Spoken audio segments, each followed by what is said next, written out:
10장. 성도 여러분, 나는 내 동족 이스라엘 백성이 구원받을 수 있기를 하나님께 진심으로 갈망하며 기도합니다. 이스라엘에 관해 나는 이렇게 증언할 수 있습니다.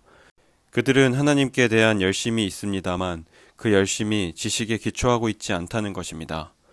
그들은 하나님께서 주시는 의를 알지 못하고 자신의 의를 세우려고 노력하였기 때문에 하나님께서 주시는 의에 복종하지 않았습니다. 그리스도께서는 모든 믿는 자에게 의가 있도록 하기 위해서 율법의 마침이 되셨습니다. 모세는 율법으로 얻게 되는 의에 관하여 율법을 행하는 사람은 율법으로 말미암아 살 것이다 라고 기록했습니다. 그러나 믿음으로 얻은 의는 이렇게 말합니다. 너는 마음속으로 누가 하늘에 올라간단 말인가 라고 말하지 마라. 이 말은 그리스도를 땅으로 모셔 내려오겠다는 뜻입니다. 또는 누가 땅 아래로 내려간단 말인가 라고 말하지 마라. 이 말은 그리스도를 죽은 사람들로부터 모셔 올리겠다는 뜻입니다. 성경이 무엇이라고 말합니까? 말씀이 내게 가까이 있으니 내 입에 있고 내 마음에 있다. 이것이 바로 우리가 선포하는 믿음의 말씀입니다. 여러분이 만일 여러분의 입으로 예수님은 주님이시다라고 고백하고 또 마음으로 하나님께서 그리스도를 죽은 자들 가운데서 다시 살리신 것을 믿으면 여러분은 구원을 얻을 것입니다. 여러분은 마음으로 믿어 의롭다함을 얻으며 입으로 고백하여 구원을 얻습니다. 성경은 이렇게 말합니다. 그를 믿는 자는 누구나 부끄러움을 당하지 않을 것이다. 유대인이나 그리스인이나 차별이 없습니다.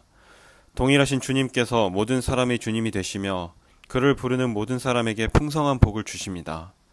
그것은 누구든지 주님의 이름을 부르는 자는 구원을 얻을 것이기 때문입니다. 그러면 그들이 믿지 않는 분을 어떻게 부를 수 있겠습니까? 또 그들이 들은 적이 없는 분을 어떻게 믿을 수 있겠습니까? 그들에게 선포해 주는 사람이 없는데 어떻게 그들이 들을 수 있겠습니까? 그들이 보냄을 받지 않았다면 어떻게 선포할 수 있겠습니까? 좋은 소식을 전하는 사람들의 발이 얼마나 아름다운가 라고 기록된 말씀처럼 말입니다. 그러나 이스라엘 백성이 다 복음을 받아들인 것은 아닙니다. 이사야가 이렇게 말했습니다. 주님, 우리가 전한 것을 누가 믿었습니까? 따라서 믿음은 말씀을 듣는 것에서 얻게 되고 말씀을 듣는 것은 그리스도의 말씀을 통해서 얻게 됩니다. 그러면 내가 묻겠습니다. 이스라엘 백성들이 복음을 들어본 적이 없단 말입니까? 아닙니다. 그들은 분명히 들었습니다. 그들의 소리가 온 땅에 퍼졌고 그들의 말이 땅끝까지 이르렀다라고 성경에 기록되어 있습니다. 내가 다시 묻겠습니다. 이스라엘 백성이 알아듣지 못했습니까? 그렇지 않습니다. 먼저 모세가 한 말을 들어봅시다. 내가 내 백성이 아닌 사람으로 너희를 시기하게 만들겠고 깨달음이 둔한 백성으로 너희를 화나게 하겠다. 또 이사야는 담대하게 이렇게 말했습니다. 나를 찾지 않던 사람들에게 내가 만나주고 나를 구하지 않던 사람들에게 내가 나타났다. 그러나 이스라엘에 관해 하나님께서는 복종하지 않고 거역하는 백성을 향해 나는 하루 종일 내 손을 내밀었다고 말씀하셨습니다. 11장. 그러므로 내가 묻겠습니다. 하나님께서 자기 백성을 버리셨습니까? 절대로 그렇지 않습니다. 나 자신도 이스라엘 사람이요 아브라함의 후손이며 베냐민 지파 출신입니다. 하나님께서는 전에 택하신 자기 백성을 버리지 않으셨습니다. 여러분도 성경이 엘리야에 관해 한 말을 잘 알고 계실 것입니다. 엘리야는 이스라엘을 고소하며 하나님께 이렇게 호소하지 않았습니까? 주님, 그들이 주님의 예언자들을 죽이고 주님의 제단들을 헐어버렸습니다. 이제 저 혼자만 남아있는데 그들은 저마저 죽이려 하고 있습니다. 그런데 하나님께서 엘리야에게 무엇이라고 대답하셨습니까? 하나님께서는 내가 바알에게 무릎을 꿇지 않은 사람 7,000명을 나를 위해 남겨두었다고 말씀하셨습니다. 지금도 마찬가지입니다. 지금도 하나님의 은혜로 택함을 받은 남은 자들이 있습니다. 은혜로 하신 것이라면 그것은 행위에 의한 것이 아닙니다. 행위에 의한 것이라면 은혜는 더 이상 은혜가 되지 못할 것입니다. 그러면 무엇입니까? 이스라엘이 간절히 바라던 것을 이스라엘은 얻지 못하고 택함을 받은 자들이 얻었습니다. 반면 나머지 사람들은 마음이 완악해졌습니다. 성경에도 이렇게 기록되어 있습니다. 하나님께서 그들에게 혼미한 영을 주셔서 오늘날까지도 눈이 있어도 보지 못하고 귀가 있어도 듣지 못한다. 다윗은 이렇게 말했습니다.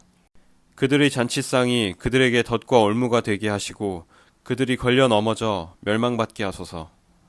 그들의 눈은 흐려 보지 못하게 하시고 그들의 등은 영원토록 굽어있게 하소서. 그러면 내가 다시 묻습니다. 이스라엘이 걸려 넘어져 완전히 망하고 말았습니까? 결코 그렇지 않습니다. 오히려 그들의 죄 때문에 구원이 이방인들에게 이르게 되었고 이스라엘은 이방인들을 보고 시기하게 되었습니다. 이스라엘의 범죄가 세상에 풍성한 복을 가져다 주었고 이스라엘의 실패가 이방인들에게 풍성한 복을 가져다 주었다면 이스라엘 전체가 하나님 앞에 돌아올 때 그 풍성함은 얼마나 더하겠습니까? 이제 이방인 여러분들에게 말하겠습니다. 나는 이방인의 사도로서 내가 맡은 직분에 대해 영광스럽게 생각하고 있습니다. 다만 바라는 것은 내 동족에게 시기심을 일으켜 그들 중에 몇 명만이라도 더 구원하고 싶은 것입니다. 내 동족 이스라엘이 하나님께 버림을 받게 되어 세상이 하나님과 화목하게 되었다면 이스라엘이 하나님께 받아들여지는 것은 죽은 자들 가운데서 다시 살아나는 것이 아니면 무엇이겠습니까? 처음 떼내어 드린 반죽의 일부분이 거룩하면 반죽 전체가 거룩하고 나무 뿌리가 거룩하면 가지도 거룩한 법입니다.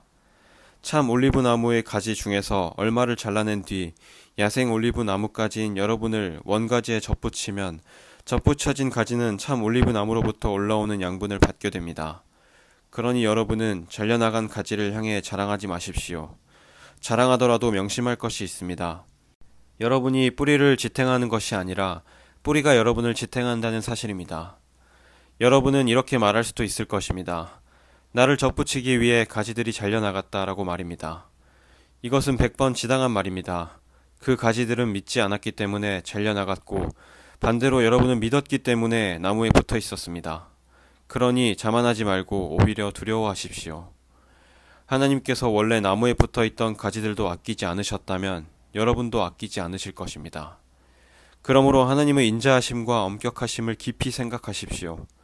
넘어진 사람들에게는 하나님의 엄격하심을, 여러분에게는 하나님의 인자하심을 보이셨습니다. 여러분이 계속해서 하나님의 인자하심에 머물러 있으면 하나님께서도 인자함을 베푸실 것입니다. 만일 하나님의 인자하심에 계속 머물러 있지 않으면 여러분도 잘리게 될 것입니다. 그리고 잘려나간 가지가 다시 믿게 되면 그들도 다시 접붙임을 받게 될 것입니다. 왜냐하면 하나님께서는 그들을 다시 접붙이실 능력이 있기 때문입니다. 여러분은 본래 붙어있던 야생 올리브나무에서 잘려 여러분이 속한 종자와는 다른 좋은 올리브나무에 접붙여진 가지입니다. 그렇다면 원래 좋은 올리브 가지였던 유대인들이 원래 그들이 붙어있던 좋은 올리브나무에 접붙여지는 것은 얼마나 쉬운 일이겠습니까? 형제 여러분, 나는 여러분이 스스로 똑똑하다고 생각하는 일이 없도록 하기 위해 이 비밀에 대해 알기를 원합니다. 비밀의 내용은 이렇습니다. 이방인의 충만한 수가 하나님께 돌아오기까지 이스라엘 중에 얼마는 완악한 채로 있게 된다는 사실입니다. 그리하여 온 이스라엘이 구원을 얻게 될 것입니다. 성경에 이렇게 기록되어 있습니다. 구원자가 시온에서 나와 야곱의 자손에게서 경건하지 못한 것을 제거할 것이다. 이것은 내가 그들의 죄를 없앨 때에 그들과 맺을 내 언약이다. 복음의 관점에서 볼 때 이스라엘은 여러분들 때문에 하나님의 원수가 되었습니다. 그러나 선택의 관점에서 볼 때 그들은 조상들 때문에 하나님의 사랑을 입은 사람들입니다. 하나님께서는 선물을 주시고 부르신 후에는 무르는 법이 없습니다. 전에 하나님께 불순종하던 여러분이 이제 이스라엘이 불순종한 것 때문에 자비를 얻게 되었듯이 현재 이스라엘이 불순종하는 것은 여러분에게 내린 하나님의 자비하심을 그들도 받기 위해서입니다.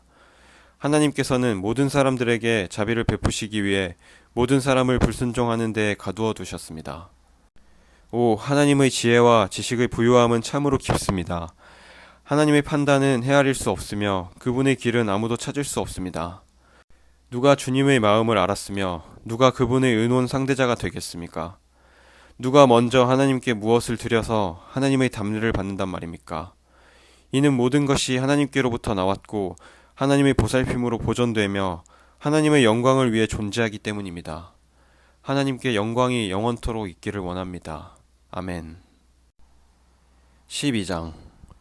그러므로 성도 여러분, 나는 하나님의 자비로서 여러분에게 권합니다. 여러분의 몸을 하나님을 기쁘시게 하는 거룩한 살아있는 제물로 드리십시오. 이것이야말로 여러분이 마땅히 드려야 할 영적인 예배입니다. 여러분은 이 세상을 본받지 말고 마음을 새롭게 하여 변화를 받으십시오. 그러면 여러분은 하나님의 선하시고 기뻐하시고 온전하신 뜻이 무엇인지를 분별할 수 있게 될 것입니다.